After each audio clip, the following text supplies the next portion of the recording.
Students, welcome to Varsha's tutorials and Joshi's academy. आज हमने start करने जा रहे हैं 10 सीबीएसई का lesson number 1 chemical reactions and equations. आप जब भी बुक देखते हो, आप जब चैप्टर देखते हो तो आप देखते हो इस चैप्टर में बहुत रिएक्शंस हैं, लेकिन ये जो चैप्टर है बहुत बेसिक फाउंडेशन चैप्टर है केमिस्ट्री का। आपको ये हार्ड लग रहा होगा, लेकिन इसमें इतनी सारी रिएक्शंस हैं, बैलेंसिंग है, लेकिन आप मेरे साथ स्टेप बाय स्टेप स्लोली पढ़ते जाइए। मैं आपके कॉन्सेप्ट्स बहुत क्लियर कराऊंगी क्योंकि ये मेन चैप्टर है। यदि आपका ये इस चैप्टर में आपके कॉन्सेप्ट्स क्लियर हो जाते हैं तो आपको आगे के चैप्टर्स बहुत इजी हो जाएंगे आपके लिए। ठीक है, स्टार्ट करते हैं हम first chapter chemical reactions and equations. मैं हूं आपकी मेंटर वर्षा जोशी और आप मेरे साथ पढ़ रहे हैं CBSE science simple and easy method में। लेकिन स्टार्ट करने के पहले मेरा चैनल सब्सक्राइब कीजिए, लाइक कीजिए, शेयर कीजिए। आपके कोई डाउट्स हैं तो कमेंट्स बॉक्स में लिखिए। तो चलिए हम स्टार्ट करते हैं। तो पहले तो हम ये समझते हैं कि केमिकल रिएक्शंस हमारे लिए इतनी इंपॉर्टेंट क्यों है। आप सब जानते हैं केमिकल चेंज, आपने पहले पढ़ा है फिजिकल एंड केमिकल चेंज।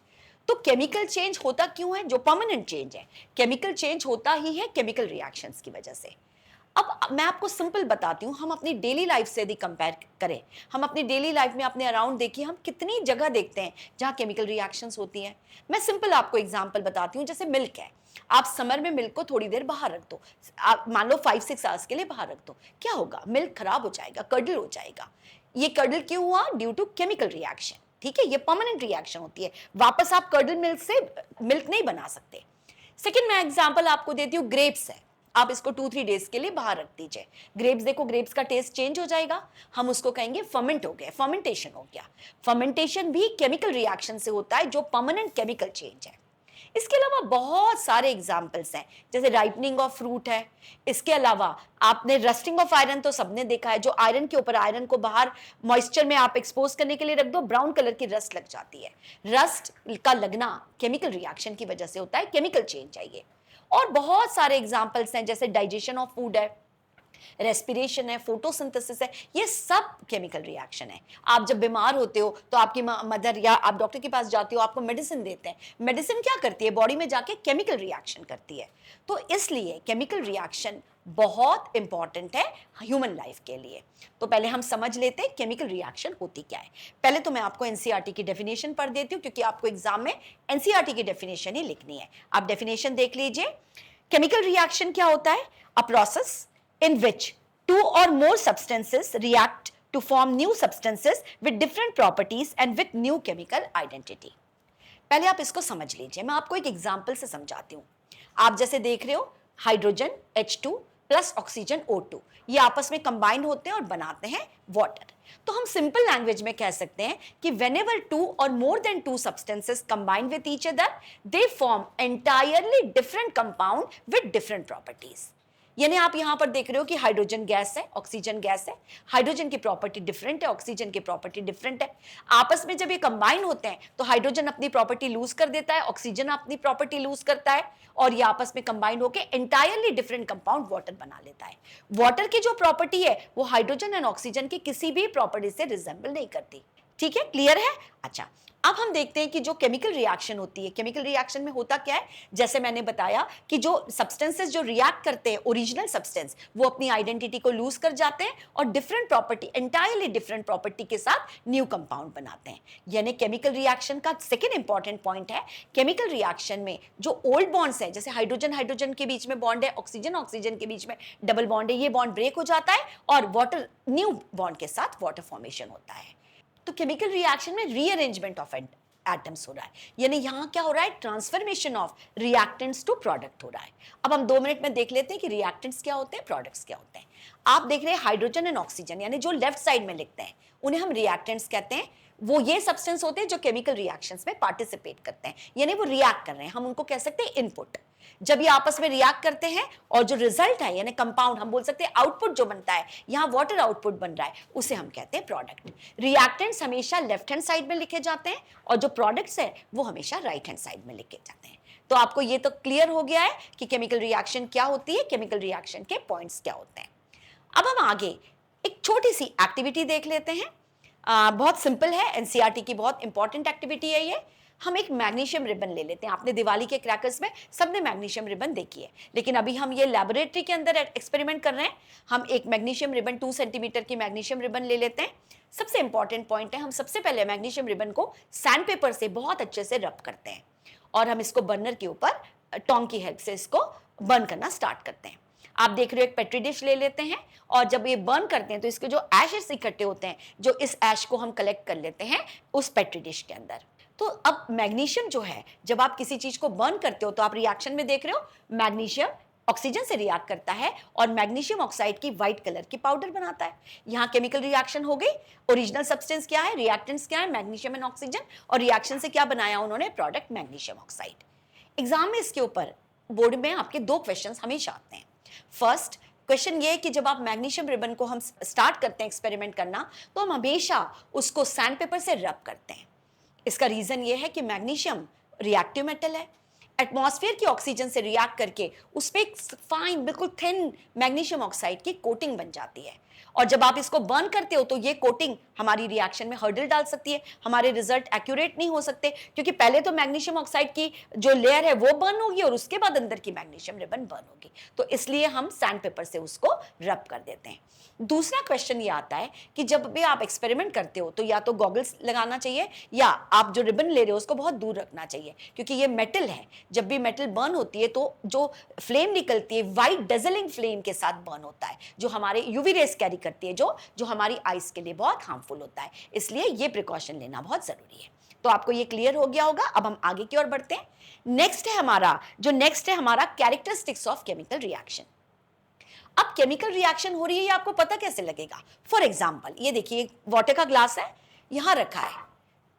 आप कैसे डिसाइड करोगे कि यहां केमिकल रिएक्शन हो रही है या नहीं हो रही है? केमिकल रिएक्शन होने के कुछ साइंस होते हैं, कुछ इंडिकेशंस होते हैं जो अभी हम देखेंगे, जिससे हमें पता लगता है केमिकल रिएक्शन हो रही है। फर्स्ट इंडिकेशन है चेंज इन फिजिकल स्टेट, यानी फिजिकल स्टेट में चेंज। अभी आपने एग्जांपल देखा है, जैसे मैंने कहा hydrogen and oxygen gaseous state में, जब ये वाटर बनाता है तो लिक्विड स्टेट में आ जाता है। तो नेचुरली गैस से लिक्विड का होना केमिकल चेंज है, फिजिकल स्टेट में चेंज हुआ। सेकेंड कैरेक्टरिस्टिक है इसकी चेंज इन कलर। ये बहुत इंपॉर्टेंट है। यदि केमिकल रिएक्शन में रिएक्टेंट का कलर और प्रोडक्ट का कलर अलग है, इसका मतलब केमिकल रिएक्शन हुई है। सिंपल एग्जांपल हम ले लेते हैं। आप जैसे देख रहे हो एक बीकर ले लेते हैं, बीकर में हम डाल देते हैं ब्लू विट्रियोल यानी कॉपर सल्फेट। हम सब जानते हैं कॉपर सल्फेट का कलर ब्लू होता है। वाटर में डिसॉल्व करके इसका एक्वस सॉल्यूशन बना लेते हैं और हम इसमें आयरन नेल को डिप कर देते हैं। आयरन नेल का कलर सिल्वर ग्रे होता है। हम इसको थोड़े टाइम के लिए ऐसे ही रख देते हैं। आप क्या ऑब्जर्व करते हो, जो ब्लू कलर है वो चेंज हो गया ग्रीन कलर में, क्योंकि आयरन जो है कॉपर सल्फेट से कॉपर को डिस्प्लेस कर देती है और आयरन सल्फेट फेरस सल्फेट बना लेती है, और फेरस सल्फेट का कलर कैसा होता है, ग्रीन, पेल ग्रीन, और जो आयरन नेल है उसके ऊपर पूरा कॉपर डिपॉजिट हो जाता है। कॉपर का कलर तो आपको पता ही है। तो ये कलर चेंज होना ये इंडिकेशन है केमिकल रिएक्शन हो रही है। एक और हम एग्जांपल सिंपल ले लेते हैं, पोटेशियम डाइक्रोमेट है ना, K2Cr2O7। Potassium dichromate orange colour का होता है। आप जब इसमें सल्फर डाइऑक्साइड गैस पास करते हो तो कलरलेस कॉम्प्लेक्स कंपाउंड बन जाता है। तो कलर का चेंज होना 100% इंडिकेशन है कि केमिकल रिएक्शन हो रही है। अब हम थर्ड कैरेक्टरिस्टिक देख लेते हैं, change in temperature.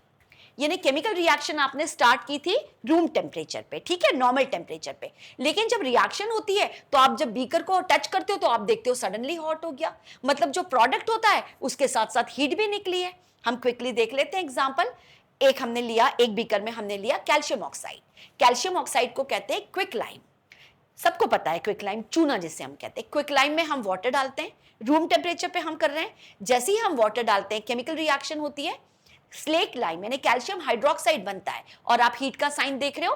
Along with product बहुत लार्ज अमाउंट में हीट निकलती है। तो हीट का निकलना 100% इंडिकेशन है केमिकल रिएक्शन हो रही है। नेक्स्ट हम देख लेते हैं एग्जांपल, इवोल्यूशन ऑफ गैस। यदि केमिकल रिएक्शन में गैस इवॉल्व हुई तो वो भी इंडिकेशन होता है केमिकल रिएक्शन का। एग्जाम्पल हम एक एक्टिविटी से देख लेते हैं। एक कॉनिकल फ्लास्क ले लेते हैं, उसमें हम जिंक ग्रैन्यूल्स ले लेते हैं, ठीक है, आप डायग्राम में देख रहे हो। जिंक ग्रैन्यूल्स ले लेते हैं और हम थिसल फनल की हेल्प से drop by drop sulphuric acid डालते हैं। आप क्या देखते हो, जिंक सल्फेट तो बन जाता है, लेकिन बहुत लार्ज अमाउंट में हाइड्रोजन गैस इवॉल्व होती है। हाइड्रोजन गैस का इवॉल्व होना 100% इंडिकेशन है केमिकल रिएक्शन हैज हैपेंड, ठीक है। अच्छा, इसमें एक क्वेश्चन और बोर्ड में आता है कि आप यदि जिंक ग्रैन्यूल्स की जगह यदि आप जिंक डस्ट ले लेते हैं तो क्या होता है। एनसीईआरटी में ये क्वेश्चन हमेशा पूछते हैं। यदि हम जिंक डस्ट लेते हैं तो क्या होगा, जिंक डस्ट से सरफेस एरिया इंक्रीज हो जाएगा, इससे क्या होगा, आपका रिएक्शन रेट बहुत फास्ट हो जाएगा। तो आई होप आपको ये सब क्लियर हो गया है। चलिए अब हम लास्ट देख लेते हैं, formation of precipitate. Actually precipitate को मैं ज्यादा डिटेल में नहीं पढ़ा रही हूं क्योंकि आपको डबल डिस्प्लेसमेंट रिएक्शन में पढ़ना है। फॉर्मेशन ऑफ प्रेसिपिटेट, प्रेसिपिटेट क्या होता है, सॉलिड सब्सटेंस होता है जो जैसे आप, मैं एग्जांपल बताती हूं, आपने ये वाटर है, इस वाटर में आप सैंड डाल दो तो आपको सैंड नीचे दिखेगा। तो ये प्रेसिपिटेट इसी तरह से फॉर्म होते हैं, प्रोडक्ट में पूरा का पूरा क्लियर सोल्यूशन होता है और उसमें इनसोल्यूबल जो पार्ट होता है उसे हम प्रेसिपिटेट कहते हैं। तो प्रेसिपिटेट का फॉर्म होना भी इंडिकेशन होता है केमिकल रिएक्शन हो रही है। हम जैसे सिंपल एग्जांपल ले लेते हैं, लेड नाइट्रेट ले लेते हैं, इसमें हम लेड नाइट्रेट एक्वस वाटर के अंदर डालकर हम इसमें पोटेशियम आयोडाइड का भी एक्वस सोल्यूशन, दोनों को मिक्स करते हैं। आप देखते हो, क्या आप देखते हो कि पोटेशियम नाइट्रेट KNO3 का क्लियर सोल्यूशन है, लेकिन इसके अंदर लेड आयोडाइड PbI2 के येलो प्रेसिपिटेट आपको नजर आएंगे। तो ये एग्जाम्पल है हमारा, ये हमारी कैरेक्टरिस्टिक्स हैं कि ये इंडिकेशन है कि केमिकल रिएक्शन हो रही है। ये आपको क्लियर हो गया होगा। अब हम एक और बहुत इंपॉर्टेंट एक्टिविटी है एनसीईआरटी की, हम जो आपकी जो गैस इवॉल्व हो रही है ड्यूरिंग केमिकल रिएक्शन, जैसे मैंने बोला गैस इवॉल्व होती है, हाइड्रोजन इवॉल्व होती है, ऑक्सीजन इवॉल्व होती है, कार्बन डाइऑक्साइड इवॉल्व होती है, कार्बन डाइऑक्साइड है, SO2 है, NO2 है, लेकिन गैस इवॉल्व हो रही है, आपको पता कैसे लगता है, इसकी कंफर्मेशन टेस्ट है। तो वो पहले हम देख लेते हैं। जैसे मैंने आपको भी बताया था, जिंक जब H2SO4 जिंक जब डाइल्यूट सल्फ्यूरिक एसिड से रिएक्ट करता है तो जिंक सल्फेट बनता है और हाइड्रोजन गैस इवॉल्व होती है। हाइड्रोजन गैस की कंफर्मेशन टेस्ट ये है कि हम हाइड्रोजन गैस के, जब हमारा जो बीकर है जहां से हाइड्रोजन गैस इवॉल्व हो रही है, हम उसके माउथ पे जब हम बर्निंग मैचस्टिक लेके जाते हैं तो क्या होता है, पॉप साउंड के साथ एक्सप्लोजन होता है। तो पॉप साउंड का आना कंफर्मेटरी टेस्ट है, हाइड्रोजन गैस इवॉल्व हो रही, और कोई गैस इवॉल्व होगी तो पॉप साउंड नहीं आएगा। क्लियर है। अब हम क्विकली कार्बन डाइऑक्साइड की भी टेस्ट देख लेते हैं। कार्बन डाइऑक्साइड की क्या है आप सब जानते हैं, पहले तो हम रिएक्शन देख लेते हैं। मैं सोडियम कार्बोनेट का एक्वस सोल्यूशन ले लेती हूं, इसकी रिएक्शन हम करा रहे हैं डाइल्यूट हाइड्रोक्लोरिक एसिड से, हमारा सोडियम क्लोराइड बन गया, कार्बन डाइऑक्साइड इवॉल्व हुई और वाटर बना। अब कार्बन डाइऑक्साइड इवॉल्व हुई, आप बर्निंग मैचस्टिक लेके जाएंगे तो नेचुरली हाइड्रोजन तो है नहीं, पॉप साउंड तो आएगा ही नहीं। अब कार्बन डाइऑक्साइड इवॉल्व हो रही है, हम इसके लिए करते हैं लाइम वाटर टेस्ट। इस कार्बन डाइऑक्साइड को जब आप लाइम वाटर से पास करोगे तो ये लाइम वाटर को मिल्की कर देगा। मिल्की लाइम वाटर आप जानते हो कैसे होता है, due to formation of calcium carbonate. तो मिल्की लाइम वाटर का होना कंफर्मेटरी टेस्ट है, हमारी जो निकलने वाली गैस है कार्बन डाइऑक्साइड है। यहां पर एनसीईआरटी में एक बोर्ड के एग्जाम में एक और क्वेश्चन आता है, यदि आप कार्बन डाइऑक्साइड एक्सेस में पास करते हो, रिएक्शन हो रही है, लाइम वाटर मिल्की हो गया, यदि लाइम वाटर को इमीडिएटली आप उस समय कार्बन डाइऑक्साइड का जाना स्टॉप नहीं करते हो तो आप देखते हो कि एक्सेस में जो कार्बन डाइऑक्साइड है वो रिएक्ट होके CaHCO3 whole twice calcium bicarbonate, soluble calcium bicarbonate में कन्वर्ट हो जाती है, जो क्लियर सोल्यूशन होता है और आपकी टेस्ट रॉन्ग हो जाती है। तो यहां पर आपको क्लियर हो गया है कि किस तरह से हम जो इवोल्यूशन ऑफ गैस में गैस की कंफर्मेटरी टेस्ट करेंगे। एक और हम तो एक्टिविटी देखेंगे, व्हाइट वॉश। व्हाइट वॉशिंग सबने देखा है, आपके घरों में पेंट होता है, उसमें हम क्या करते हैं, जो हमारा स्लेक लाइम है, कैल्शियम हाइड्रोक्साइड, यानी हम कैल्शियम ऑक्साइड की जब वाटर से रिएक्ट करते हैं कैल्शियम हाइड्रोक्साइड बनता है, स्लेक लाइम। स्लेक लाइम का हम एक्वस सोल्यूशन बनाते हैं, इस एक्वस सोल्यूशन को हम व्हाइट वॉश में यूज करते हैं। तो आप जनरली देखो कि जब भी व्हाइट वॉशिंग आपके घर में होता है तो व्हाइट वॉशिंग के 3-4 डेज के बाद आप वॉल को देखो, वॉल में एक शाइन आ जाती है। 2-3 दिन कुछ नहीं होता, आफ्टर 2-3 डेज उसके अंदर शाइन आ जाती है।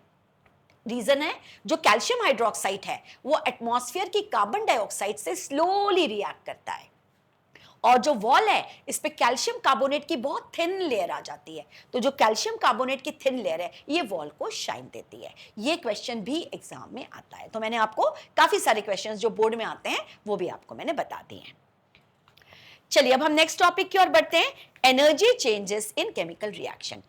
केमिकल रिएक्शन में नेचुरली केमिकल रिएक्शन हो रही है तो एनर्जी चेंज तो होगा, या तो एनर्जी इवॉल्व होगी या एनर्जी एब्जॉर्ब होगी। हम क्विकली दोनों देख लेते हैं। केमिकल रिएक्शंस में दो टाइप की, नॉर्मल रिएक्शन हो रही है तो वो नॉर्मल रिएक्शन है जहां पर कोई एनर्जी चेंज नहीं हो रही। हम यदि उसको रूम टेम्परेचर पे कर रहे हैं तो रिएक्टेंट भी रूम टेम्परेचर पे, प्रोडक्ट भी रूम टेम्परेचर पे। लेकिन यदि ड्यूरिंग रिएक्शन एनर्जी में चेंज हो रहा है तो हम देख लेते हैं, वो फर्स्ट है हमारी एक्सोथर्मिक रिएक्शन। यानी यदि रिएक्शन में during reaction along with product यदि हीट इवॉल्व हो रही है तो हम उसे कहेंगे एक्सोथर्मिक रिएक्शन। हम क्विकली इसकी डेफिनेशन देख लेते हैं। During chemical reaction if a large amount of heat is evolved along with product, इसको हम कहेंगे we call it exothermic reaction. तो जो डेल्टा साइन है यानी along with product heat evolve हो रही है तो ऐसी रिएक्शन को हम कहते हैं एक्सोथर्मिक। एग्जांपल हम देख लेते हैं, मैंने अभी बताया था, हम ले लेते हैं क्विकलाइम।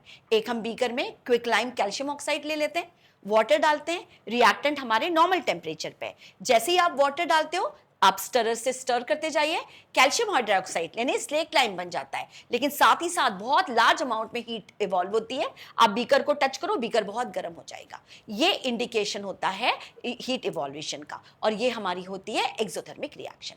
चलिए अब हम दूसरी देख लेते हैं, एंडोथर्मिक रिएक्शन।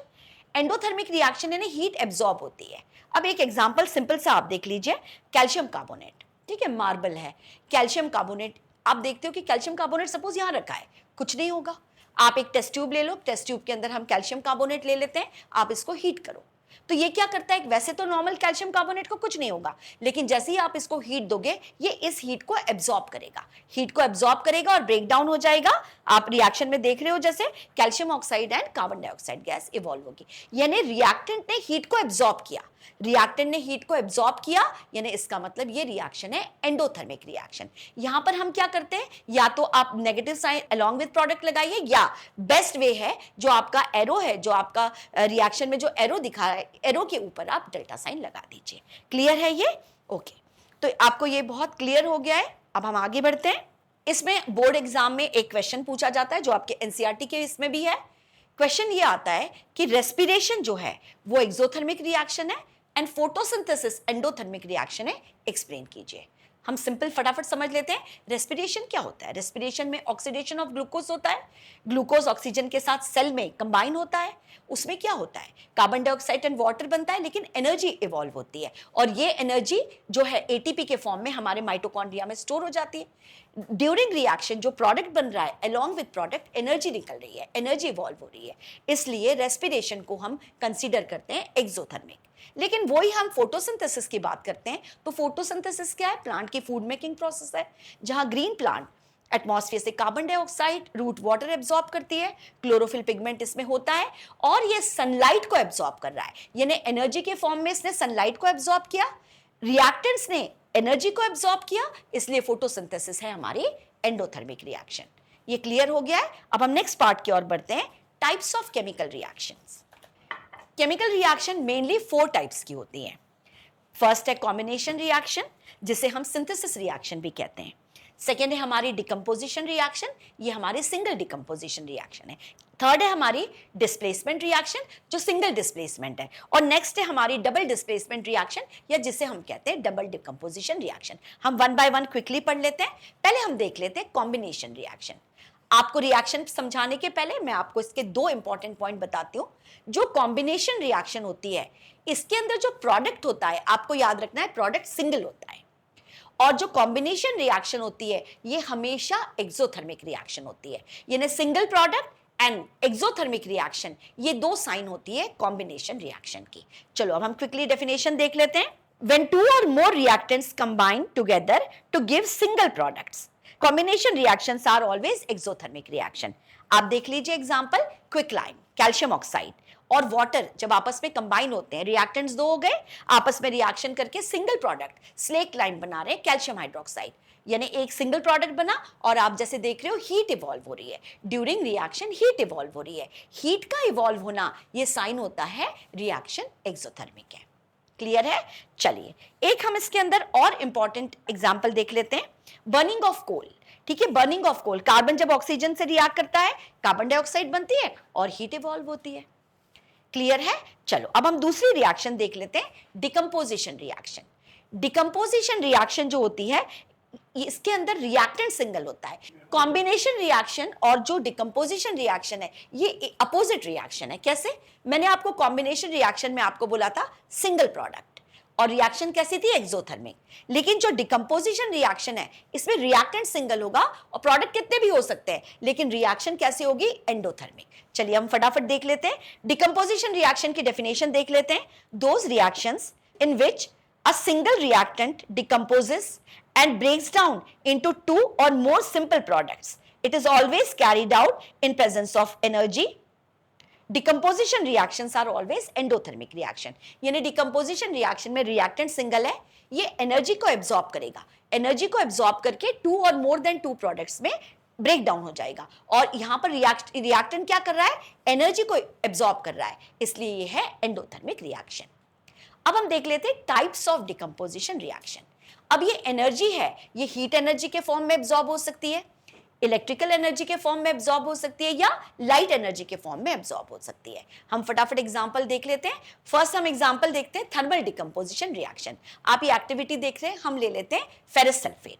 ठीक है, फेरस सल्फेट को हम हीट करते हैं, एक टेस्ट ट्यूब में ड्राई फेरस सल्फेट को हम हीट करते हैं। हीट कर रहे हो मतलब क्या, हीट एनर्जी एब्जॉर्ब हो रही है, हीट एनर्जी एब्जॉर्ब होकर ये Fe2O3 SO2 एंड SO3 में ब्रेक डाउन हो जाता है। यहां पर एनर्जी हीट के फॉर्म में एब्जॉर्ब हो रही है, इसलिए हम इसे कहते हैं थर्मल डिकम्पोजिशन रिएक्शन।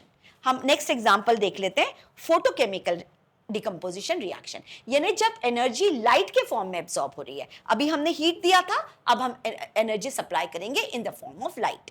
हम एक पेट्री डिश ले लेते हैं, सिल्वर क्लोराइड उसमें रख के हम उसको सनलाइट में रख लेते हैं, तो क्या होगा, सिल्वर क्लोराइड सनलाइट को एब्जॉर्ब करेगा और सिल्वर एंड क्लोरीन में ब्रेक डाउन हो जाएगा। यानी ये रिएक्शन में एनर्जी सनलाइट के फॉर्म में एब्जॉर्ब हो रही है, इसलिए हम इसे कहते हैं फोटोकेमिकल डिकम्पोजिशन रिएक्शन। एक और रिएक्शन देखते हैं, सिल्वर ब्रोमाइड। सिल्वर ब्रोमाइड को यदि हम सनलाइट में एक्सपोज करेंगे तो क्या ये AgNBr2 में कन्वर्ट हो जाएगा, इसे हम कहते हैं हाइपो सोल्यूशन। क्लियर है, ये ओल्ड टाइम में जो ब्लैक एंड व्हाइट फोटोग्राफी है इसमें इस रिएक्शन को यूज करते थे। ये क्वेश्चन भी एग्जाम में 1 मार्क में आता है, ये क्लियर हो गया होगा।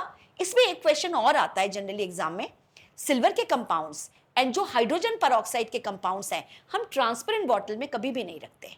रीजन सिंपल है, क्योंकि वो सनलाइट को एब्जॉर्ब करके, एंडोथर्मिक रिएक्शन है, सनलाइट को एब्जॉर्ब करेंगे और ब्रेक डाउन होंगे, इसलिए हम इन्हें ब्लैक या ब्राउन कलर की बॉटल में रख देते हैं जो सनलाइट को ब्लॉक कर देता है। अब हम नेक्स्ट इसका पार्ट देख लेते हैं। थर्ड पार्ट है हमारा electrolytic decomposition reaction. Electrolytic decomposition reaction यानी क्या, यहां पर हम एनर्जी को सप्लाई कर रहे हैं in the form of electricity, यहां पर इलेक्ट्रिकल एनर्जी एब्जॉर्ब हो रही है। पहले हम सिंपल एग्जांपल देख लेते हैं, जैसे सोडियम क्लोराइड NaCl, हम ये मोल्टन स्टेट में करते हैं, क्योंकि आप सब जानते हो कि इलेक्ट्रिसिटी जब भी आप पास करते हो तो हमारा जो कंपाउंड है या तो वो एक्वस होना चाहिए या मोल्टन स्टेट में होना चाहिए, क्योंकि सॉलिड स्टेट में कभी भी आयन फॉर्मेशन नहीं होता। तो हम मोल्टन स्टेट में यहाँ सोडियम क्लोराइड ले लेते हैं, इसमें हम इलेक्ट्रिसिटी पास करते हैं, सोडियम एंड क्लोरीन बन जाता है। तो ये जो रिएक्शन है, ये आगे आप मेटल एंड नॉन मेटल पढ़ोगे तब आप देखोगे कि मेटलर्जी में ये बहुत इंपॉर्टेंट होता है। एक और हम देख लेते हैं एल्यूमिनियम ऑक्साइड यानी बॉक्साइट। बॉक्साइट और ले लेते हैं, इसमें हम इलेक्ट्रिसिटी पास करते हैं तो aluminium and oxygen break down हो जाता है। एल्यूमिनियम को एक्सट्रैक्शन के लिए ये इंपॉर्टेंट रिएक्शन है। लेकिन सबसे ज्यादा रिएक्शन जो इंपॉर्टेंट है यहां पर वो है इलेक्ट्रोलिसिस ऑफ वाटर। हम वाटर ले लेते हैं, हम वाटर एसिडिफाई वाटर ले लेते हैं। एसिडिफाई वाटर क्यों ले लेते हैं ये मैं भी आपको बताऊंगी। हम एसिडिफाई वाटर लेते हैं, इसमें से इलेक्ट्रिसिटी पास करते हैं तो हमें हाइड्रोजन एंड ऑक्सीजन मिलती है। Electrolysis of water exam point of view से बहुत इंपॉर्टेंट है। चलिए हम इसको एक एक्टिविटी के थ्रू समझते हैं, आपके सारे डाउट्स क्लियर हो जाएंगे। हमने एक मग लिया है, हाई क्वालिटी मग है, यहाँ पर नीचे 2 होल्स कर लिए, इसके अंदर हमने 2 कार्बन के इलेक्ट्रोड्स डाल दिए और इन इलेक्ट्रोड्स के ऊपर हमने टेस्ट ट्यूब से इसको क्लोज कर दिया है। इसमें test tube, inverted test tube हमने डाल दिया है। अब आप देख रहे हो कि एक टेस्ट ट्यूब को हमने बैटरी के पॉजिटिव एंड से कनेक्ट कर दिया है, जिसे भी हम पॉजिटिव एंड से कनेक्ट करते हैं उसे हम कहते हैं एनोड। दूसरे को हमने नेगेटिव एंड से कनेक्ट कर दिया है, जिसे हम कहते हैं कैथोड। अब हम इसके अंदर वाटर ले लेते हैं, लेकिन मैंने जैसे बोला हम एसिडिफाई वाटर लेते हैं। हम वाटर के अंदर few drops of sulphuric acid डालते हैं। रीजन है प्योर वाटर पुअर कंडक्टर है इलेक्ट्रिसिटी का, तो हमको तो हाइड्रोजन एंड ऑक्सीजन हम आयंस में ब्रेक डाउन करके निकालेंगे ना, तो हम एसिडिफाई वाटर को हम एसिडिफाई करने से वाटर जो है वो एसिडिफाई हो जाएगा और आयन में ब्रेक हो जाएगा। तो चलिए अब हम इसमें से इलेक्ट्रिसिटी पास करते हैं। जैसे ही आपने इलेक्ट्रिसिटी पास की तो जो वाटर है वो ब्रेक डाउन हो जाएगा हाइड्रोजन एंड ऑक्सीजन में। अब आप ध्यान से सुनना है, हाइड्रोजन कैसा होता है, पॉजिटिव। हाइड्रोजन के वाटर में हाइड्रोजन के कैटायंस निकलते हैं, तो पॉजिटिव कहाँ अट्रैक्ट होगा, नेगेटिव साइड में। यानी आप यहां देख रहे हो H पॉजिटिव है, वो कहाँ अट्रैक्ट हुआ, वो अट्रैक्ट हुआ कैथोड में। कैथोड क्या है, नेगेटिव है। तो हाइड्रोजन कैथोड में अट्रैक्ट होगा। अब हाइड्रोजन के पास आप जानते हो H प्लस है, यानी हाइड्रोजन के पास इलेक्ट्रॉन की डेफिशिएंसी है, आपने 9th में पढ़ा था। तो यहां पर हाइड्रोजन क्या करेगा, कैथोड से इलेक्ट्रॉन ले लेगा, इलेक्ट्रॉन मांगेगा, यानी यहां पर क्या हुआ, गेन ऑफ इलेक्ट्रॉन हुआ, हाइड्रोजन ने इलेक्ट्रॉन ले लिए। तो जब गेन ऑफ इलेक्ट्रॉन होता है तो उसे हम कहते हैं रिडक्शन, यानी कैथोड के ऊपर क्या हुआ, रिडक्शन, और हाइड्रोजन आयन किस में कन्वर्ट हो गया, H2 में, H2 गैस में वहां पर कलेक्ट हो गया। अब हम ऑक्सीजन की बात करेंगे। ऑक्सीजन कैसी है, 2 नेगेटिव, नेगेटिव होता है, एनायंस बनते हैं, तो नेगेटिव कहां अट्रैक्ट होगा, पॉजिटिव में। तो ऑक्सीजन कहां अट्रैक्ट हुई, एनोड के ऊपर, ऑक्सीजन एनोड के पास जाएगा।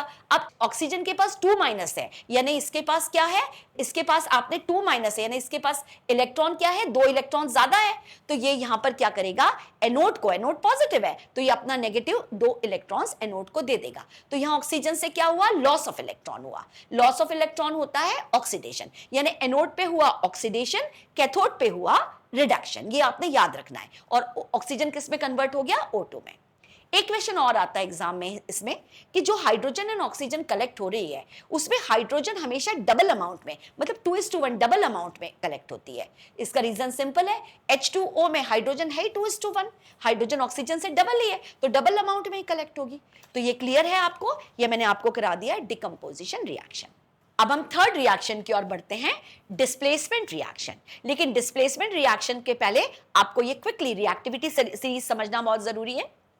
ये मेटल की रिएक्टिविटी सीरीज है जो हमेशा डिक्रीजिंग ऑर्डर में होती है। आप यहां क्विकली समझ लीजिए, पोटेशियम सबसे ज्यादा रिएक्टिव मेटल है और जो नीचे आप देख रहे हो गोल्ड, ये सबसे लीस्ट रिएक्टिव मेटल है। डिस्प्लेसमेंट सीरीज में क्या होता है, जो मोर रिएक्टिव मेटल है वो लेस रिएक्टिव मेटल को उसके सॉल्ट सोल्यूशन से डिस्प्लेस कर देंगे। मतलब जैसे आप ये रिएक्टिविटी सीरीज देख रहे हो, इसमें पोटेशियम ऊपर है, सोडियम नीचे है, पोटेशियम सोडियम को रिप्लेस करेगा, कभी भी सोडियम पोटेशियम को डिस्प्लेस नहीं करेगा। मोर रिएक्टिव मेटल मतलब जो रिएक्टिविटी सीरीज में ऊपर है वही लेस रिएक्टिव मेटल को डिस्प्लेस करेगी।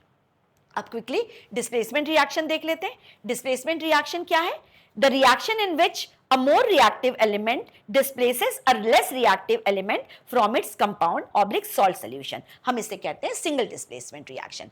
अब यहां पर आपने जैसे रिएक्टिविटी सीरीज देखी, रिएक्टिविटी सीरीज में हाइड्रोजन के ऊपर जितने भी एलिमेंट्स है वो रिएक्टिव होंगे और हाइड्रोजन के नीचे कौन है, कॉपर है, मर्क्यूरी है, सिल्वर है, गोल्ड है, इसके नीचे प्लेटिनम भी आता है, ये लेस रिएक्टिव है, हाइड्रोजन से लेस रिएक्टिव है। क्लियर है? चलिए अब हम रिएक्शन एग्जांपल से देख लेते हैं। हम जिंक ले लेते हैं, हम एक कॉपर सल्फेट ब्लू विट्रियोल, इसका एक्वस सोल्यूशन ले लेते हैं, इसमें हम जिंक ग्रैन्यूल्स डाल देते हैं। आप क्या देखोगे, जिंक सल्फेट का कलरलेस सोल्यूशन बन जाता है और कॉपर यहां पर अलग हो जाता है। अब आप रिएक्शन ध्यान से देखिए, zinc plus copper sulphate it gives zinc sulphate and copper. यहां पर जो जिंक है it is more reactive than copper, zinc copper से मोर रिएक्टिव है, तो जिंक ने क्या किया, कॉपर सल्फेट से कॉपर को हटा दिया। आप देख रहे हो कॉपर को निकाल दिया उसने और खुद जिंक सल्फेट बना दिया और कॉपर को अलग कर दिया। लेकिन यदि आप उल्टा करते हो, आप जिंक सल्फेट और कॉपर लेते हो तो कॉपर कुछ नहीं कर पाता, रिएक्शन ही नहीं होती। तो हमेशा more reactive metal less reactive metal को डिस्प्लेस करेगी, कभी भी less reactive metal more reactive metal को डिस्प्लेस नहीं करेगी। ये आपको क्लियर है? तो ये हमारी थी डिस्प्लेसमेंट रिएक्शन। चलिए अब हम एक बहुत इंपॉर्टेंट एक्टिविटी से इस रिएक्शन को समझते हैं, और ये जो रिएक्शन है, ये जो एक्टिविटी एग्जाम में आती है, हम एक टेस्ट ट्यूब ले लेते हैं। इस टेस्ट ट्यूब में हम कॉपर सल्फेट यानी ब्लू विट्रियोल का एक्वस सोल्यूशन बना लेते हैं। ब्लू कलर का, डीप ब्लू कलर का होता है। इसमें हम क्या करते हैं, एक आयरन नेल हैंग करके रख देते हैं। आयरन नेल का कलर सिल्वर ग्रे होता है, हम इसे कुछ टाइम के लिए ऐसे ही रख देते हैं। अब आप क्या ऑब्जर्व करोगे, थोड़े टाइम बाद जो ब्लू कलर का सोल्यूशन है कॉपर सल्फेट, ये कलर इसका चेंज हो गया है, ग्रीन कलर में हो गया है। यानी यहां पर क्या हुआ, डिस्प्लेसमेंट रिएक्शन हुई। Iron which is more reactive than copper, तो इसने क्या किया, कॉपर सल्फेट से कॉपर को डिस्प्लेस कर दिया और खुद वहां पर आ गया और आयरन सल्फेट का ग्रीन कलर का सोल्यूशन बना दिया और उसने क्या किया, कॉपर को डिस्प्लेस कर दिया। तो ये जो है, आप आयरन नेल को निकालो, उसके ऊपर पूरी की तरह कॉपर की पूरी तरह कॉपर पाउडर डिपॉजिट हो जाती है। तो यहां पर ये थी हमारी डिस्प्लेसमेंट रिएक्शन। अब हम लास्ट रिएक्शन देख लेते हैं। लास्ट रिएक्शन है हमारी डबल डिस्प्लेसमेंट रिएक्शन या डबल डिकम्पोजिशन रिएक्शन। ये रिएक्शन में बच्चे बहुत मिस्टेक्स करते हैं एग्जाम में। इस रिएक्शन को समझने के पहले आपको पहले ये जानना बहुत ज़रूरी है, ये रिएक्शन में दो चीज़ें आपको याद रखनी है। सबसे पहले ये रिएक्शन होती है हमेशा एक्वस सॉल्यूशन में, एक्वस फॉर्म में, यानी आपके जो दो कंपाउंड्स के बीच में होती है, और वो दो कंपाउंड्स कैसे होंगे? Ionic compound. आयोनिक कंपाउंड यानी जहां पर एक पॉजिटिव आयन है, एक नेगेटिव आयन है, ये आयनिक कंपाउंड होंगे, दो आयनिक कंपाउंड होंगे, फर्स्ट कंडीशन। सेकेंड कंडीशन है कि ये हमेशा एक्वस वाटर में डाल के हम इसका सोल्यूशन बनाएंगे, ये कभी भी ड्राई नहीं होगा। यहां पर क्या होता है? एक्सचेंज ऑफ आयंस होते हैं। अब नेक्स्ट पॉइंट आपको जो याद रखना है, जो प्रोडक्ट्स बनते हैं वो दो बनते हैं हमेशा, रिएक्टेंट्स भी टू होते हैं, प्रोडक्ट्स भी टू होते हैं। इन प्रोडक्ट में एक तो सोल्यूबल फॉर्म में होता है, एक्वस सॉल्यूशन फॉर्म में होता है, लेकिन जो दूसरा प्रोडक्ट होगा वो हमेशा प्रेसिपिटेट फॉर्म में होगा, इसलिए इस रिएक्शन को हम प्रेसिपिटेट रिएक्शन भी कहते हैं। अब पहले तो आप समझ लीजिए प्रेसिपिटेट होता क्या है, ठीक है? प्रेसिपिटेट क्या होता है? मैंने बताया था कि प्रेसिपिटेट इनसोल्यूबल कंपाउंड होता है, इनसोल्यूबल कंपाउंड होता है जो सेपरेट हो जाता है ड्यूरिंग रिएक्शन में। ये अलग अलग कलर्स के होते हैं, क्लियर है? पहले तो मैं आपको इसकी डेफिनेशन बता देती हूं। Those reactions in which two compounds react and exchange their ions and form two products in which one is always insoluble precipitate and other one is solution and it is always carried out in aqueous solution। ये clear हो गया? हम reaction से समझ लेते हैं। अब reaction है, पहला है हमारा AgNO3 सिल्वर नाइट्रेट। हम एक्वस ले लेते हैं सिल्वर नाइट्रेट, हम इसमें सोडियम क्लोराइड NaCl का एक्वस सोल्यूशन डाल देते हैं। दोनों कंपाउंड को हमने, आयनिक कंपाउंड्स है दोनों, इनका एक्वस सोल्यूशन लिया, दोनों को मिक्स कर दिया। अब क्या होगा? आप देख रहे हो सिल्वर पॉजिटिव है, पॉजिटिव कहां जाएगा? Cl क्लोराइड नेगेटिव के पास, एक्सचेंज ऑफ आयन हुआ, एक्सचेंज ऑफ आयन हुआ तो सिल्वर जो पॉजिटिव है, क्लोराइड नेगेटिव है, उसके पास गया AgCl। आप देख रहे हो प्रेसिपिटेट को हम डाउनवर्ड एरो से दिखाते हैं, प्रेसिपिटेट फॉर्म हुआ, सिल्वर क्लोराइड के व्हाइट प्रेसिपिटेट फॉर्म हो जाते हैं। अब जो दूसरा आप देख रहे हो NaCl, जो हमने एक्वस लिया था, सोडियम पॉजिटिव है तो सोडियम नेगेटिव NO3 के पास गया, NaNO3 का एक्वस सोल्यूशन बन गया, तो एक्सचेंज ऑफ आयन हो गया, एक प्रेसिपिटेट फॉर्म हो गया और एक सोल्यूशन बना। एक और एग्जांपल देख लेते हैं हम ले लेते हैं सोडियम सल्फेट, इसका एक्वस सोल्यूशन ले लेते हैं, हम इसमें डालते हैं बेरियम क्लोराइड BaCl2 का एक्वस सोल्यूशन। दोनों जब मिक्स होते हैं, एक्सचेंज ऑफ आयन होता है और बेरियम सल्फेट का व्हाइट प्रेसिपिटेट बनता है और सोडियम क्लोराइड का एक्वस सोल्यूशन बनता है। एक और क्वेश्चन एग्जाम में हमेशा आता है लेड नाइट्रेट का। मैंने आपको पहले भी जो कैरेक्टरिस्टिक्स बताई थी उसमें एग्जाम्पल बताया, लेकिन एक बार फिर देख लेते हैं। हम लेड नाइट्रेट का एक्वस सोल्यूशन ले लेते हैं, PbNO3 होल ट्वाइस इसका फॉर्मूला है। इसमें हम पोटेशियम आयोडाइड का एक्वस सोल्यूशन डालते हैं, एक्सचेंज ऑफ आयन हुआ, यहाँ PbI2 लेड आयोडाइड के येलो प्रेसिपिटेट बन जाते हैं और KNO3 का एक्वस सोल्यूशन बन जाता है। ये डबल डिस्प्लेसमेंट रिएक्शन हो गई। एक और हम देख लेते हैं neutralisation reaction. Actually neutralisation reaction double decomposition का ही एग्जाम्पल है, डबल डिकम्पोजिशन का ही एक टाइप है, लेकिन यहाँ पर फर्क है। आप देखो न्यूट्रलाइजेशन रिएक्शन में भी एक्सचेंज ऑफ आयंस हो रहा है, एग्जाम में क्वेश्चन आता है। पहले आप रिएक्शन समझिए, फिर मैं असर्शन रीजन में ये क्वेश्चन हमेशा आता है। न्यूट्रलाइजेशन रिएक्शन में क्या होता है? Whenever acid and base combine with each other they form salt and water. यहां पर देखिए हम पहले NaOH सोडियम हाइड्रोक्साइड ले लेते हैं जो बेस है, एल्कली है, एक्वस सोल्यूशन ले लेते हैं, हम इसमें डाइल्यूट हाइड्रोक्लोरिक एसिड डालते हैं जो एक्वस है। यहाँ पर एक्सचेंज ऑफ आयन हो रहा है, यानी सोडियम जो पॉजिटिव है वो क्लोराइड नेगेटिव के पास जा रहा है, NaCl सॉल्ट बन गया। लेकिन यहाँ पर सेकेंड जो कंपाउंड है, जो डबल डिकम्पोजिशन रिएक्शन जिसे हमने प्रेसिपिटेशन रिएक्शन कहा था, वहां पर प्रेसिपिटेट फॉर्म हो रहा है। न्यूट्रलाइजेशन रिएक्शन में भी एक्सचेंज ऑफ आयन हो रहा है, लेकिन यहाँ पर इंस्टेड ऑफ प्रेसिपिटेट यहाँ पर वाटर फॉर्म हो रहा है। तो ये आपको क्लियर हो गया होगा। एसेशन रीजन में जनरली जो क्वेश्चन आता है वो आता है कि डबल डिकम्पोजिशन रिएक्शन नेसेसरी नहीं है वो प्रेसिपिटेशन रिएक्शन हो। जो प्रेसिपिटेट रिएक्शन है वो है टाइप ऑफ डबल डिकम्पोजिशन का, लेकिन डबल डिकम्पोजिशन रिएक्शन सारी रिएक्शन प्रेसिपिटेट रिएक्शन होती है, ये नेसेसरी नहीं है। न्यूट्रलाइजेशन रिएक्शन भी डबल डिकम्पोजिशन है, लेकिन यहाँ पर प्रेसिपिटेट फॉर्म नहीं हो रहा है।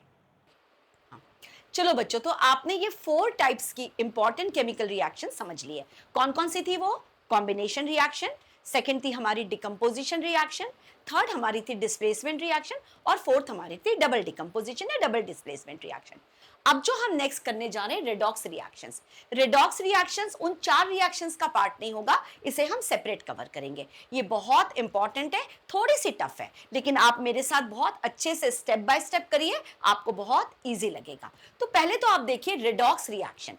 रेडॉक्स रिएक्शन का मतलब क्या है?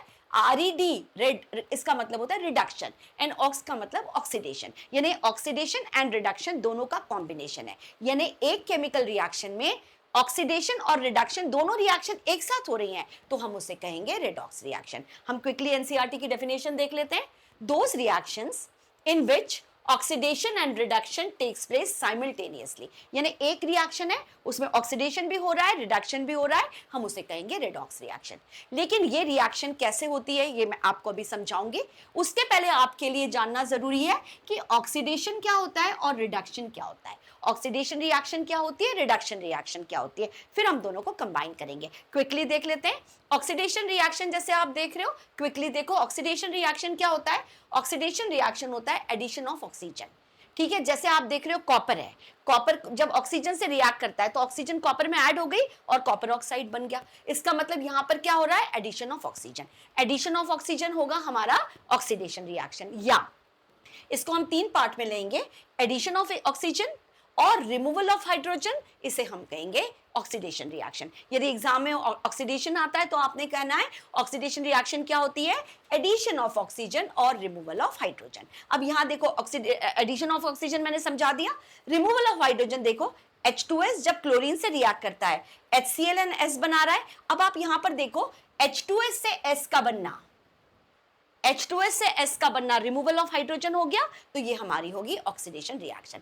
एक और इंपॉर्टेंट चीज है, ऑक्सीडेशन रिएक्शन में हमेशा लॉस ऑफ इलेक्ट्रॉन्स होता है। ऑक्सीडेशन रिएक्शन में हमेशा लॉस ऑफ इलेक्ट्रॉन्स होता है। तो ऑक्सीडेशन क्लियर है, हम क्विकली रिडक्शन देख लेते हैं। रिडक्शन रिएक्शन ऑक्सीडेशन के बिल्कुल अपोजिट होगी। ऑक्सीडेशन रिएक्शन में हमने क्या कहा था, एडिशन ऑफ ऑक्सीजन और रिमूवल ऑफ हाइड्रोजन।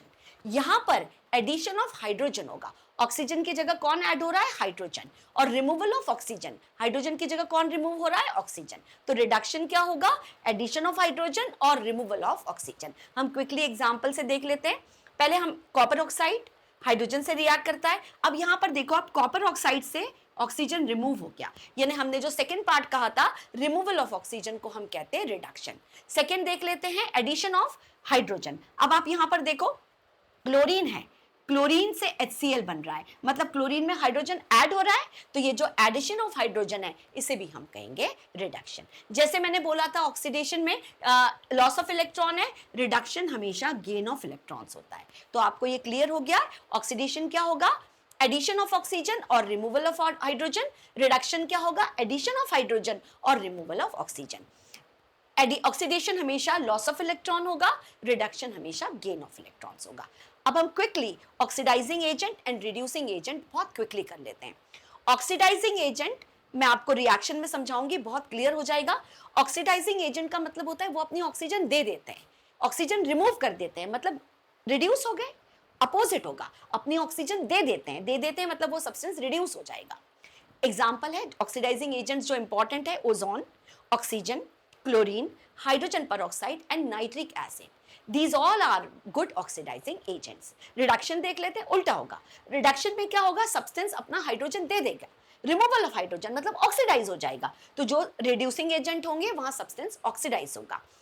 ये कौन कौन से होंगे, सारी metals, specially potassium, calcium, sodium, जितनी भी मेटल्स हैं they are good reducing agents. इसके अलावा नॉन मेटल्स में 2, otherwise non metals are good oxidising agent. लेकिन जो कार्बन एंड हाइड्रोजन है ये दोनों they are very good reducing agent. तो ऑक्सीडाइजिंग एजेंट, रिड्यूसिंग एजेंट आपको क्लियर हो गया होगा, ऑक्सीडेशन एंड रिडक्शन दोनों क्लियर हो गया है। और दोनों एक ही रिएक्शन में जब दोनों साइमल्टेनियसली होते हैं तो उन्हें हम रेडॉक्स रिएक्शन कहते हैं। अब हम एग्जाम्पल्स के साथ देख लेते हैं किस तरह से करना है और एग्जाम में किस टाइप के क्वेश्चंस आते हैं। चलिए अब हम बहुत सिंपल और बहुत अच्छे से रिएक्शन के साथ, एक केमिकल इक्वेशन है उसके साथ रेडॉक्स रिएक्शन को बहुत डिटेल में समझते हैं और एग्जाम में किस टाइप के क्वेश्चन आते हैं। एग्जाम में आपको एक रिएक्शन दे दी जाएगी, इस रिएक्शन में आपको बताना है ऑक्सीडेशन कहाँ हो रहा है, रिडक्शन कहाँ हो रहा है, कौन सा सब्सटेंस ऑक्सीडाइज हो रहा है, कौन सा सब्सटेंस रिड्यूस हो रहा है, यहाँ पर ऑक्सीडाइजिंग एजेंट कौन सा है और रिड्यूसिंग एजेंट कौन सा है। मैंने ये दो इक्वेशंस लिए, एक और मैं इसके बाद कराऊंगी, पहले आप ये सिंपल इक्वेशन समझिए। Copper oxide when reacts with hydrogen it gives copper and water. अब यहाँ पर ध्यान से देखिए, हाइड्रोजन के अंदर हाइड्रोजन से वाटर बन रहा है, यानी क्या यहाँ हो रहा है, addition of oxygen. Addition of oxygen को हम क्या कहते हैं, ऑक्सीडेशन। यानी यहाँ पर ऑक्सीडेशन कहाँ हो रहा है, H2 में। यानी सब्सटेंस कौन ऑक्सीडाइज हो रहा है, H2। सब्सटेंस कौन ऑक्सीडाइज हो रहा है, H2। अब यहाँ देखिए, कॉपर ऑक्साइड से कॉपर, यहाँ रिमूवल ऑफ ऑक्सीजन हो गया, ऑक्सीजन रिमूव हो गया। रिमूवल ऑफ ऑक्सीजन को हम कहते हैं रिडक्शन। यानी सब्सटेंस कौन रिड्यूस हो रहा है, सब्सटेंस रिड्यूस हो रहा है कॉपर ऑक्साइड। यानी यहाँ पर H2 ऑक्सीडाइज हो रहा है और CuO रिड्यूस हो रहा है।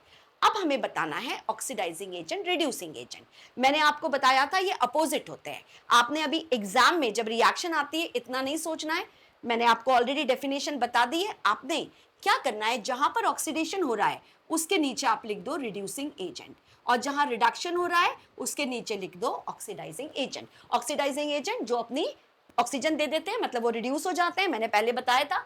और जो रिड्यूसिंग एजेंट है वो क्या करते हैं, अपनी हाइड्रोजन दे देते हैं, इसका मतलब वो ऑक्सीडाइज हो जाते हैं, रिमूवल ऑफ ऑक्सीजन हो गया। तो यहाँ फटाफट देख लेते हैं, यहाँ पर ऑक्सीडाइजिंग एजेंट कौन सा है, कॉपर ऑक्साइड। रिड्यूसिंग एजेंट है H2। ये क्लियर है। एक और एग्जाम्पल के साथ हम देख लेते हैं, जिंक ऑक्साइड चारकोल कोक के साथ हम इसकी रिएक्शन कर रहे हैं।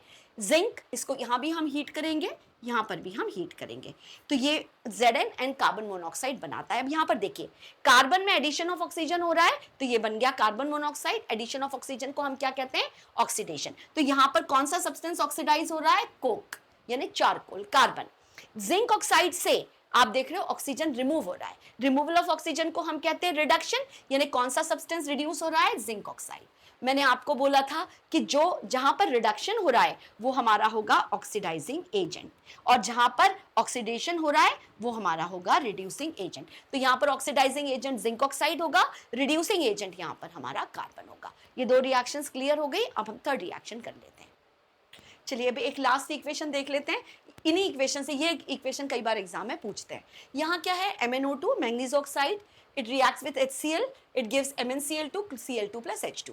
अब यहाँ पर वाटर का कोई यहाँ पर काम नहीं है। आप देखिए MnO2, पहले हम HCl से देखते हैं। HCl जो है क्लोरीन में कन्वर्ट हो रही है, तो यहाँ पर क्या हो रहा है, आप देख रहे हो रिमूवल ऑफ हाइड्रोजन, हाइड्रोजन निकल रही है, तो रिमूवल ऑफ हाइड्रोजन को हम क्या कहते हैं, ऑक्सीडेशन।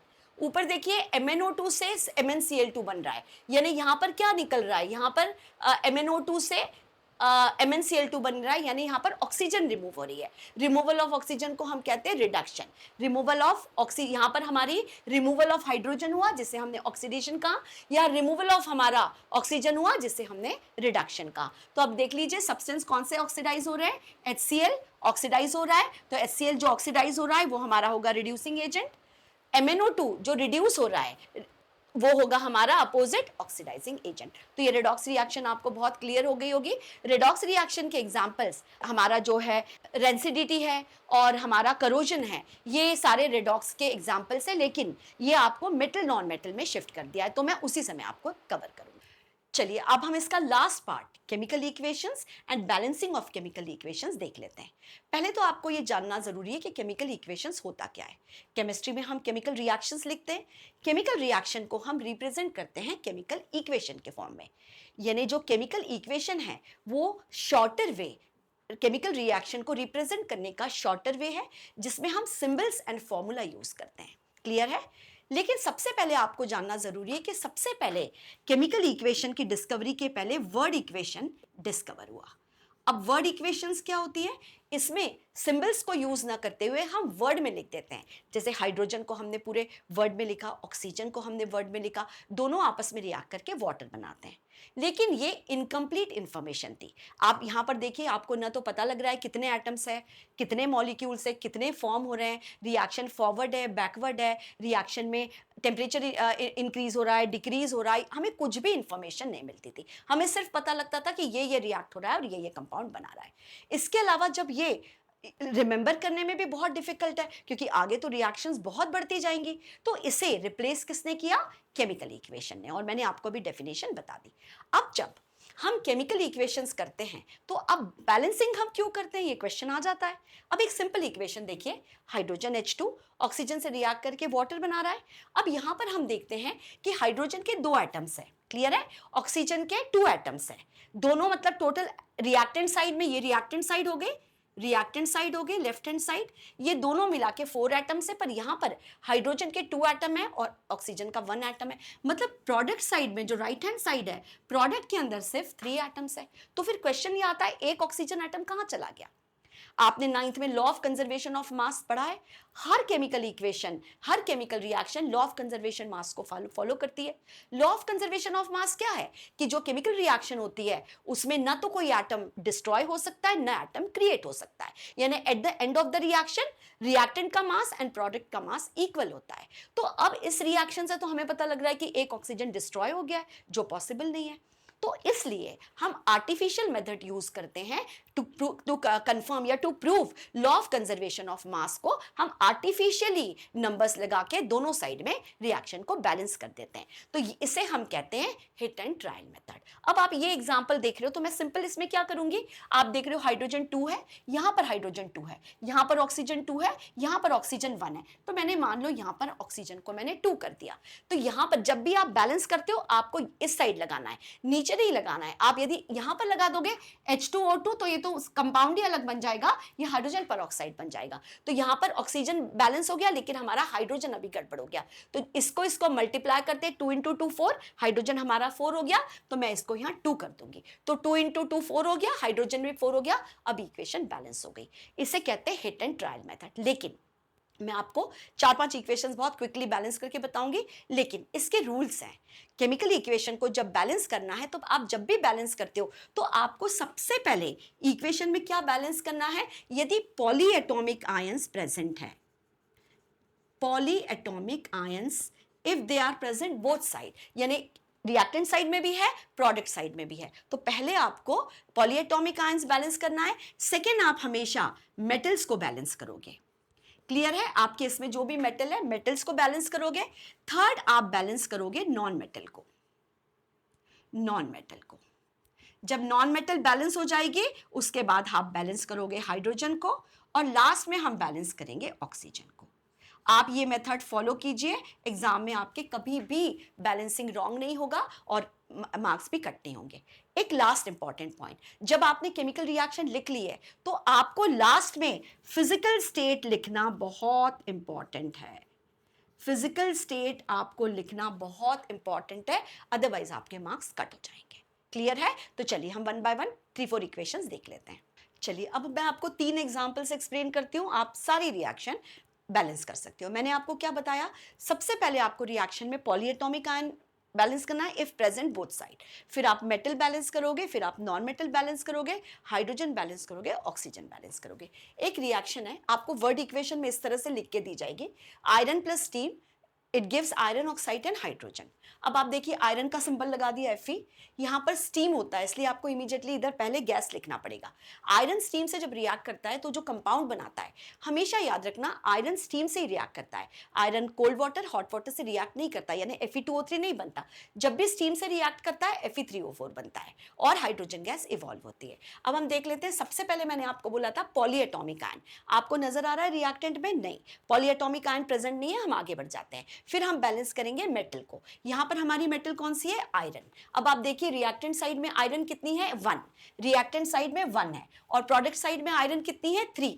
तो जब भी प्रोडक्ट साइड में 3 और रिएक्टेंट साइड में 1 है तो हम सिंपल इसको इंटू 3 कर देंगे, और सबसे पहले हम रिएक्टेंट साइड में 3 बना देंगे, तो हमारा आयरन तो बैलेंस हो गया। अब हम नॉन मेटल देखते हैं, non metal hydrogen and oxygen को छोड़ के कोई नॉन मेटल प्रेजेंट नहीं है, तो अब हम नेक्स्ट बढ़ते हैं हाइड्रोजन की ओर। हाइड्रोजन यहाँ पर कितना है, 2, और उधर प्रोडक्ट साइड में भी 2 है, तो हाइड्रोजन तो अभी बैलेंस है। अब हम ऑक्सीजन की बात करते हैं, ऑक्सीजन यहाँ पर 1 है, ऑक्सीजन यहाँ पर रिएक्टेंट साइड में ऑक्सीजन 1 है, और प्रोडक्ट साइड में ऑक्सीजन कितना है, 4। तो हम क्या करेंगे, रिएक्टेंट साइड में इसको मल्टीप्लाई कर देंगे 4 से, तो ये हमारा हो जाएगा 4। अब हम पहले इसको देख लेते हैं ये करेक्ट है क्या। हमारा आयरन 3 है, आयरन हमारा बैलेंस है। अब हाइड्रोजन की बात करते हैं, हाइड्रोजन में यहाँ प्रॉब्लम है, हाइड्रोजन यहाँ कितना है, 2 × 4 8 हो गया हमारा, यहाँ पर हमारा हाइड्रोजन हो गया 8। तो लास्ट में हम फिजिकल स्टेट लिख देते हैं, आयरन सॉलिड होता है, हाँ, यहाँ पर स्टीम लिए हमने, गैस लिखा, सॉलिड एंड गैस। तो ये हमारी रिएक्शन कंप्लीट हो गई। एक और रिएक्शन देखते हैं, फॉस्फोरस। मैंने यहाँ वर्ड इक्वेशन नहीं लिखी है, आपको ऊपर वर्ड इक्वेशन लिखनी होगी। फॉस्फोरस ऑक्सीजन से रिएक्ट करके P2O5 यानी फॉस्फोरस पेंटाऑक्साइड बना रहा है, फॉस्फोरस पेंटाऑक्साइड। यहाँ पर हम देख लेते हैं पॉलीएटॉमिक आयन प्रेजेंट नहीं है, मेटल्स भी प्रेजेंट नहीं है, यहाँ सीधे नॉन मेटल है फॉस्फोरस। अब आप यहाँ देख रहे हो फॉस्फोरस रिएक्टेंट साइड में 4 है, प्रोडक्ट साइड में फॉस्फोरस 2 है। तो हम क्या करते हैं, रिएक्टेंट साइड में फॉस्फोरस, तो हम प्रोडक्ट साइड में इंटू 2 करके इसको 4 कर देते हैं। तो फॉस्फोरस हमारा हो गया 4, मैं यहाँ लिख देती हूँ फॉस्फोरस हो गया हमारा 4। अब ऑक्सीजन देख लेते हैं, और कोई तो एलिमेंट है नहीं यहाँ। ऑक्सीजन यहाँ पर 2 है, यहाँ पर ऑक्सीजन 2 है, लेकिन अब आप देख रहे हो कि जब मैंने यहाँ पर लगा दिया तो 5 × 2 10 हो गया, प्रोडक्ट साइड में 10 हो गया। तो अब हम रिएक्टेंट साइड में क्या करेंगे, रिएक्टेंट साइड में हम इंटू 5 करके इसे भी 10 कर लेंगे। तो ये हमारा हो गया 10। अब चेक कर लेते हैं, यहाँ पर फॉस्फोरस 4 है, प्रोडक्ट साइड में भी 4 है, यहाँ पर ऑक्सीजन 10 है, यहाँ पर भी ऑक्सीजन 10 है। हम इसकी फिजिकल स्टेट लिख लेते हैं, सॉलिड, ऑक्सीजन गैस है, P2O5 सॉलिड है। लास्ट थर्ड जो है थोड़ा इंपॉर्टेंट है, क्योंकि यहाँ पर पॉलीएटॉमिक आयंस आ गए हैं। नाइट्रिक एसिड रिएक्ट कर रहा है कैल्शियम हाइड्रोक्साइड से, बना रहा है कैल्शियम नाइट्रेट प्लस वाटर। अब आप यहां पर देखिए, मैंने आपको बोला था polyatomic ions if present both side. अब यहां पर आप देखिए जो नाइट्रेट आयन है ये यहां पर भी प्रेजेंट है, यहां पर भी प्रेजेंट है, तो हम नाइट्रेट आयन को कंसीडर करेंगे। पहले नाइट्रेट आयन पॉलीएटॉमिक आयन को देख लेते हैं। यहां पर नाइट्रेट आयन है सिंगल 1 है, रिएक्टेंट साइड में 1 है, लेकिन प्रोडक्ट साइड में NO3 होल ट्वाइस। ठीक है, आप यहां समझ रहे हो, NO3 होल ट्वाइस, यहां 2 है। तो 2 है तो हम क्या करेंगे, मैंने आपको जैसे बोला हम इसको 2 कर लेंगे। क्लियर है, इसको 2 कर लिया, यहां पर हमने इसको 2 कर लिया, तो हमारा नाइट्रेट आयन क्लियर हो गया। मैं यहां पर इसको 2 कर देती हूं, तो हमारा पॉलीएटॉमिक आयन बैलेंस है। अब दूसरा पॉलीएटॉमिक आयन है OH, हाइड्रोक्सिल आयन, लेकिन मैंने बोला था दोनों साइड में प्रेजेंट होना चाहिए। हाइड्रोक्सिल आयन यहां तो प्रेजेंट है, लेकिन यहां पर नहीं है, यहां पर ये वाटर में कन्वर्ट हो गया है। तो ऐसी केस में हम पॉलीएटॉमिक आयन को कंसीडर नहीं करेंगे, तो हम इसको ऑक्सीजन एंड हाइड्रोजन अलग से कंसीडर करेंगे। चलिए, अब ये हो जाता है, तो थर्ड हम किसको लेते हैं, मेटल। मेटल यहां पर कैल्शियम है जो सिंगल है, यहां पर भी सिंगल है, तो कैल्शियम तो हमारी बैलेंस है, यहां पर दोनों यहां पर 1-1 है, तो कैल्शियम हमारी बैलेंस है। अब हम आ जाते हैं हाइड्रोजन के ऊपर। हाइड्रोजन जो आप यहाँ देख रहे हैं, यहाँ जैसे मैंने हाइड्रोजन को 2 कर दिया था, है ना, आपने यहाँ देखा मैंने हाइड्रोजन को 2 कर दिया था। तो जब मैंने हाइड्रोजन को, यहाँ हाइड्रोजन 2 है प्लस ये हाइड्रोजन 2 है, क्योंकि अभी हम वाटर बन गया है तो हम हाइड्रोजन ऑक्सीजन को अलग कंसीडर करेंगे। तो यहाँ पर हाइड्रोजन 2, यहाँ पर हाइड्रोजन 2, तो यहाँ पर हाइड्रोजन, रिएक्टेंट साइड में हाइड्रोजन है 4। अब आप प्रोडक्ट साइड में देखो, प्रोडक्ट साइड में हाइड्रोजन 2 ही है, तो हम इसको भी, हम यहाँ पर इसको इंटू 2 कर देंगे। तो जैसे इंटू 2 किया मैंने, तो ये 2 × 2 4 हो गया, तो हमारा हाइड्रोजन भी बैलेंस हो गया। लास्ट में हम ऑक्सीजन देख लेते हैं। ऑक्सीजन जो है, नाइट्रेट आयन को कंसीडर नहीं करेंगे, ऑक्सीजन यहाँ पर 2 है और यहाँ पर भी ऑक्सीजन 2 है, तो रिएक्शन हमारी बैलेंस हो गई। हम क्विकली इसके फिजिकल स्टेट लिख लेते हैं। हम यहाँ नाइट्रिक एसिड एक्वस होगा, कैल्शियम हाइड्रोक्साइड भी एक्वस होगा, हमारा ये बन रहा है कैल्शियम नाइट्रेट जो एक्वस होगा, और वाटर होगा लिक्विड। आई होप आपको ये सारी स्टेप्स क्लियर हो गई होंगी। ये जो चैप्टर है केमिकल रिएक्शंस एंड इक्वेशंस, मैंने बहुत सिंपल वे में, बहुत स्टेप बाय स्टेप आपको एक्सप्लेन किया है। आप बार बार इस वीडियो को देखिए, आपको बहुत अच्छे से क्लियर होगा। एग्जाम में, बोर्ड एग्जाम में जो क्वेश्चंस आएंगे वो इन्हीं में से आएंगे। तो आई होप मैंने आपको क्लियर कर दिया है। नेक्स्ट चैप्टर में हम metals and non metal start करते हैं, लेकिन उसके पहले मेरा चैनल सब्सक्राइब कीजिए, लाइक कीजिए, शेयर कीजिए और मेरी ऑनलाइन ऑफलाइन क्लासेस दोनों ज्वाइन कीजिए।